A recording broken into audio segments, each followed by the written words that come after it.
everyone, my name is Jenna, but you guys can call me Jen. Welcome back to my channel, or welcome if you're new. Hi, hello. Welcome to my almost favorites of 2024. Every time we get to this time of year, I always feel like I have zero feelings towards any books that I read in the year. I always look at the list and I'm reading, I'm like, did I like anything that I was reading? Which, yes, of course I did. But as I was going through my previous months of reading, I had planned originally to do this video where I do almost favorites from every month. And I did very well until we got to the last quarter of the year or last third of the year. And then I was starting to be like, none of these make it to my almost favorites list. They were fine, but they're not almost favorites, you know? So that plan went out the window. And it's also fun to look at because I have so few 5 stars that I've read this year, and it makes me a little sad. One of them was a reread from last year, and one of them was my own book. So I don't know what to say about that. I have so few 5 stars, so the favorites video is going to be very, very interesting. And I think the favorites video might even have a 4.5 star on it instead of just a 5 star, because I pulled one of the 4.5 stars for this video, and then I immediately was like, actually, I think that's one of my favorites of the year. If I had to think about it with up against all the other books, I think it's one of my favorites. So we're just gonna get into it. Why not? Let's do the 2 that I do not have copies of first. So the first one is The Blighted Stars by Megan E. O'Keefe. This sci-fi was absolutely delicious. I enjoyed it so freaking much. This is a sci-fi twist of a horror, fungal horror type of suspenseful sort of, with also a dash of romance. It was so good. In this world, there is technology that allows people to be reprinted into new bodies. So your mind, your soul, your memories, your essence, whatever makes you you, can be reprinted into different bodies in different places or whatever. That's how you can travel a lot of places. Or if you die and you don't have a traumatic death, you can be reprinted and brought back. So it's a very interesting technology, but this technology can go wrong and there can be misprints, and misprints are kind of creepy body horror-y zombie type things with no souls. It's very interesting. It's very interesting. But so this book follows our main character who is out to prove that his family is not at fault for poisoning these planets that they go and mine on. So his family's ahead of mining on all these different worlds that they're finding. There is this rumor that they are the ones who are causing all these worlds and all these systems to die after they leave. And he is determined to prove that they are not at the heart of this. So he goes out, he's setting out with his father to basically get evidence that when they mine, that doesn't happen. He wants to basically prove that they are doing a good job, whatever. But on the way there, the ship gets under attack and his father dies. So he's no longer on his hair is driving me crazy. I'm so sorry. It's slightly too long. Yeah, that's a little better. Interlude. So Tarquin's father dies and is no longer on the ship because his body was sent back to the last time he uploaded his memories and whatever. And so Tarquin decides that he is going to take this newly printed kind of soldier type of person who he believes to be his father's bodyguard, and they're going to continue their mission and go to this planet, and they crash land on this planet. Joke's on him, that person who was reprinted into this body is not actually the person he thought it was. It is his arch nemesis, the girl who was putting out these rumors and the claims against this family. It's so good. It's a little survival-y, it's a little horror-y. I love the way that it plays with fungal horror and this new world that they're exploring and the survival of this group of people on this planet. And it was absolutely phenomenal, and I really need to get to book 2 and 3 because the trilogy is now complete. I just need to actually go and read it. Then we have The Poisons We Drink by Bethany Baptiste. This was a fantastic read. I absolutely fell in love with the way that this was written. So I think this is marketed as a YA, which I think does this book such a disservice because so many people who go into YA books with a preconceived notion of what to expect with YA books probably wouldn't pick this up because it is YA. It's not though. It is new adult.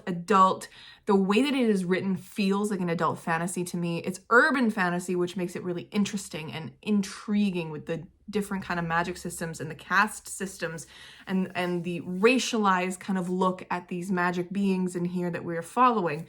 We are following our main character who, not necessarily at the beginning of this, but it is kind of the hook into her story, loses her mother. Her mother is brutally murdered. And her mother is someone who like runs the family with a tight ship. And our main character works under her mother as a potion brewer.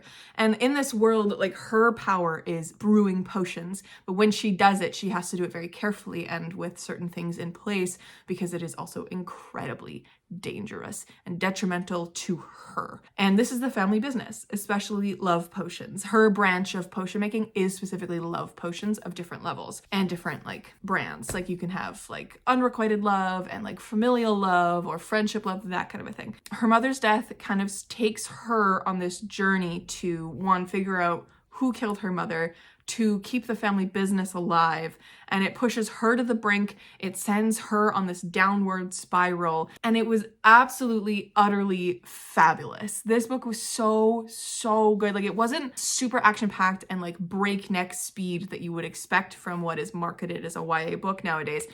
It is something that just kind of takes you and submerses you in the story and does not let you go. I could not stop reading this, even though it was slightly slower, kind of more churning, because it was just so delightfully written and so interesting and dark and gritty, and it was fantastic. I highly recommend this. We got The Surviving Sky by Kritika Rao. I read this earlier this year, very early this year in January. And I was absolutely floored by how much I loved this and how fantastic it was. This was just unlike anything I'd ever read. Like, I could compare it to a bunch of other pieces of media, and still going into it, you would be astonished at what you're getting. This was phenomenal. It is not a high-octane, action-packed fantasy book. It is a fantasy book where we are following the relationship problems of our two main characters, Ahelia and Aravan, who live on this floating chunk of earth. And Aravan is an architect who is of the upper echelon of society. And he is one of the people who keeps the city floating. He's like he controls like this kind of magic system type of situation. Honestly, the magic system in here and like what Aravan can do goes very much over my head. But even then, I still really enjoyed it. And Ahelia is his wife. She is an archaeologist, which is like the exact opposite of revered on this world. People just don't understand why she does what she does. But she loves finding out things. And so it is the crumbling of their marriage and their relationship as the world around them is also crumbling. And it is so fascinating. The world building in here is so interesting. The stakes, the relationship, you just want to shake them and make them sit together in a room until they sort out their shit. But it's so real, it's so human, and it's absolutely phenomenal. This gives, like, if any of you are Exandria Unlimited EXU watchers, if you are an enjoyer of Critical Role and have watched EXU Calamity, this gives Loquacious and Laren that vibe, especially the floating cities. Also gives Aor. Anyways, love. Then, of course, The Will of the Many by James Islington, however you say his last name. I fell in love with the way that James Islington writes stories, and it's all because of this book here. This book, when I read it, I went into it and just kind of didn't know what to expect. It is a little bit of a more academic book. It has trials in it and all of this kind of stuff. It has, secret identities and a kid being put into a school to like spy on things and also be his best in school to like be able to get up to the higher echelons of stuff and also learn all these things, and magic is interesting.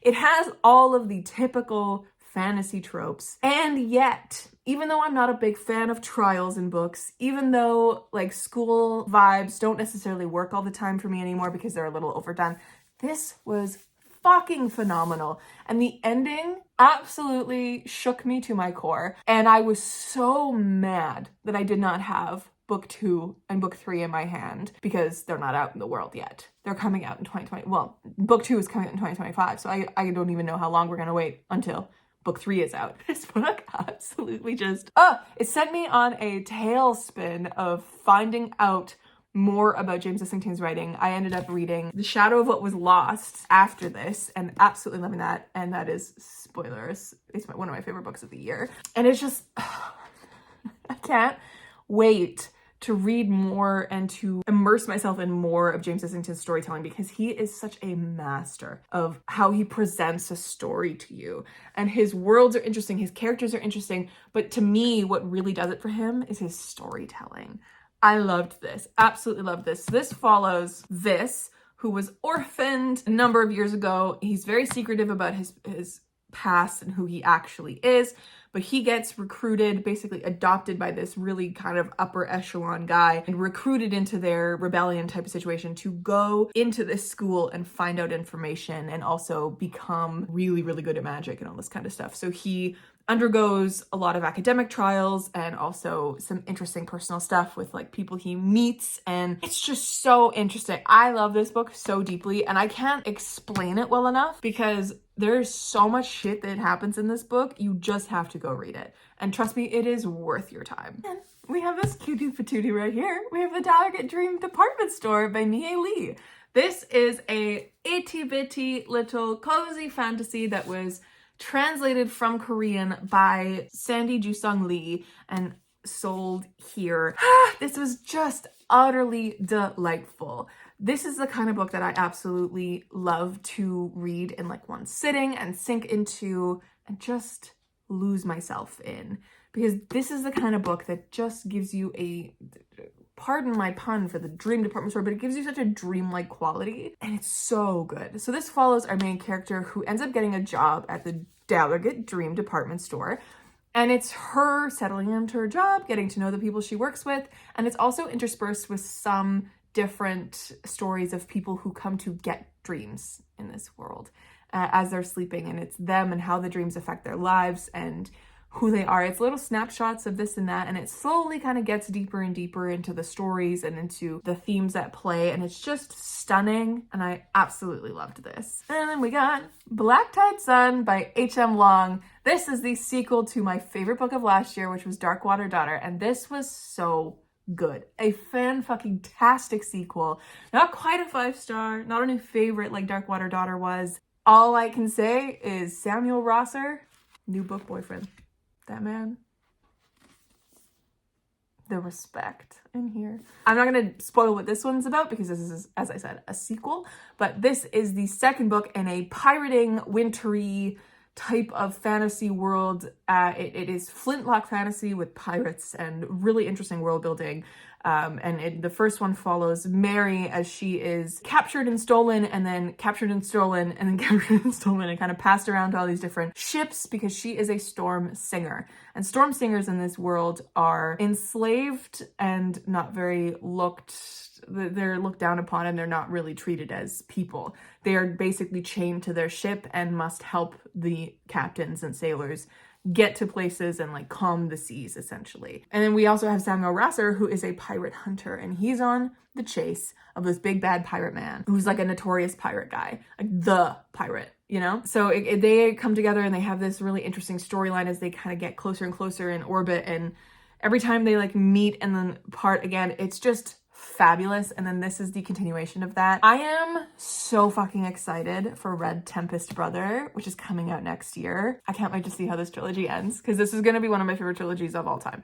Hannah Long is an incredible author. I absolutely love her work. I've read now one complete series by her, which is a companion series. So each book stands on their own with their own stories and their own characters, except for the first 2 books. They follow the same character, but like 12 years after the other. This is her first like interconnected, traditionally published, out in the world series, and I am loving the way that she's creating this series so fucking much. It is just so good, and I highly recommend. Next, we got this itty bitty little guy, The Lies of the Ajungo by Moses Oseotomi.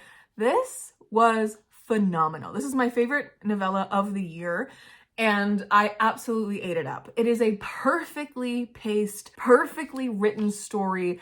It has a little bit of a fable feeling to it, but it was perfect. Like the plot was streamlined so perfectly. Every single fight scene, action scene was just perfectly done. It was stunning and incredible. I loved this so, so much. All I'm going to tell you about this one is that it follows Tutu, who's a 13-year-old boy who at the beginning of this, his mother gets very, very, very ill because in their city, the city of lies, there is no water. And everyone is getting very dehydrated and falling very, very sick and not doing very well. So he sets out to be the hero that his city has never had before and find the water. And on his way out, he finds out some wild shit about the place he lives, and it's absolutely phenomenal. Then we have Emily Wilde's The Map of the Other Lands by Heather Fawcett. This was so good. I've seen so many people out there who say this is worse than book one. No, this is better than book one. I didn't like book one all that much. Like, I feel like if upon reread, I'm gonna like it a lot more because it is exactly the brand of light academia that I love.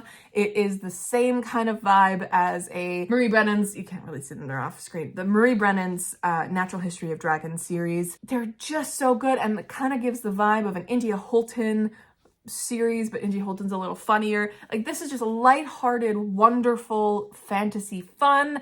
It's given to us in journal forms. It's Emily Wilde's writing a journal as she's going through her adventures with her like work rival Bamblebee, Wendell Bamblebee. Oh, and it's just, this is so good. This is the sequel to the first one where we kind of are introduced to Wendell and Emily and their whole banter shtick thing. I'm so excited for book 3 and to close out this trilogy. It's going to be absolutely beautiful and amazing. Then we have this bad boy, which is a fantasy standalone, The Sky on Fire by Jen Lyons. This one took me by surprise. So I have never actually read a Jen Lyons book before.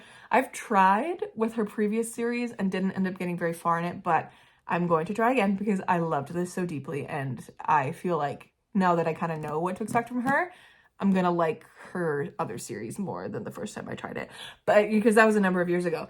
This was so good. I've heard so many mixed reviews on this, but I'm so glad that I got to read this when I did. I got an ARC from NetGalley, an e-ARC and an audio ARC, so I got to like tandem read it early. It was just so good. You cannot go wrong with a dragon book. And this is a heist dragon book.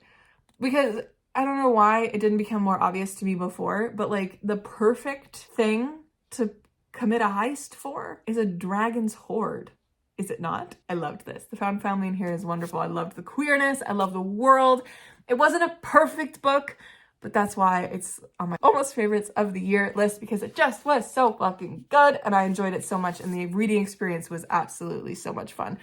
So as I said, heist book, we're following Anarod and a bunch of other people. Anarod is kind of a person of like fable almost, because she got thrown off the back of a dragon to be executed, but she didn't die from her fall. And she's been living in the deeps, which is like this low part, because everyone of upper echelon like lives on the top of the mountain, and like there's the deeps below for like, you know, caste system. And she's been living in the deeps, but she gets found and kind of taken by this group of people back up high to like help them with this heist, because she's kind of a known person to have tried to steal from this hoard before. So it was delicious and delightful and wonderful, and I really, really, really like it. We're gonna kind of branch away from fantasy with these last two, but the first one of these last two is The Vampires of El Norte by Isabel Cañas. I loved this so deeply. Actually, why I didn't grab this before, but I'm gonna talk about both of Isabel Cañas's books because they are both on my almost favorites list. So we have 3 left. 1, 2, and then 1 more after this. These I loved for both very different reasons. So the Vampires of El Norte I read much earlier this year. I think I read it in February, and I fell in love with the relationship and the characters that are given to us. And then I read the Hacienda very recently in November, and I fell in love with the atmosphere and the spooky house.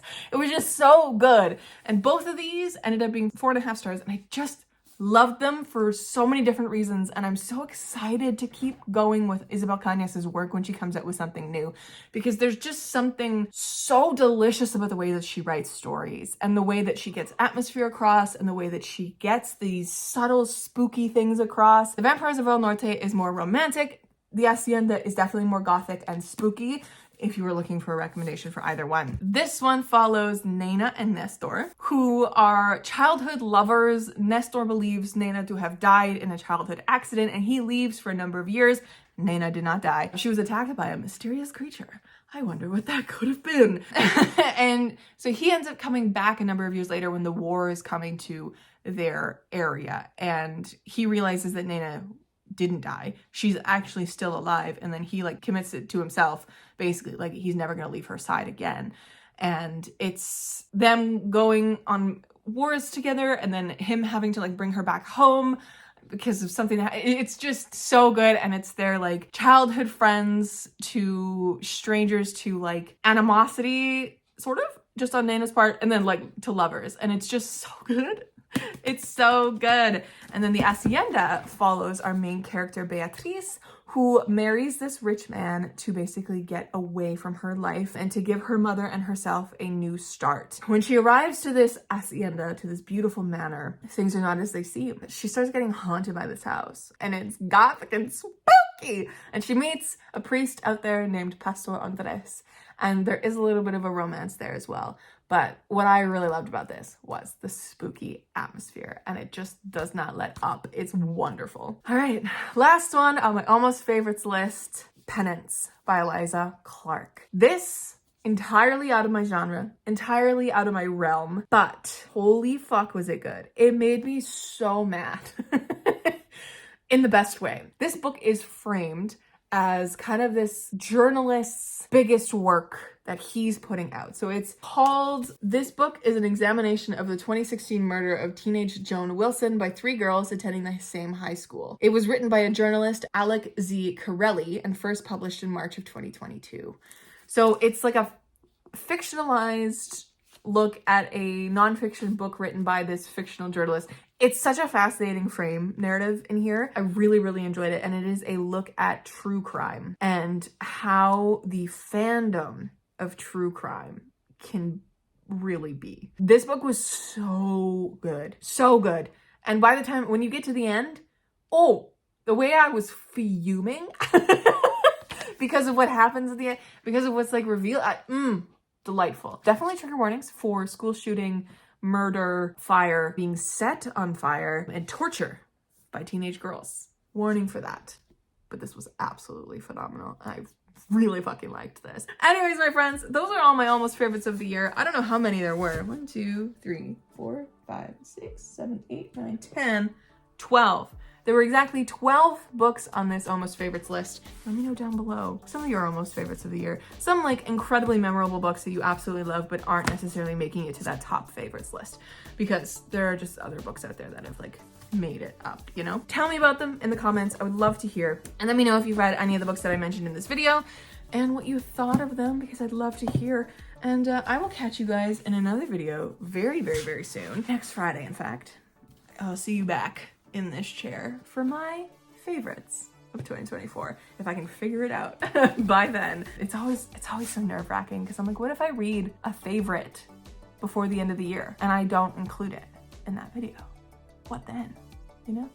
We will see what I end up talking about in that video, but anyways, friends, thank you so much for hanging out with me. I'll catch you in another video very soon. Stay kind and keep on reading.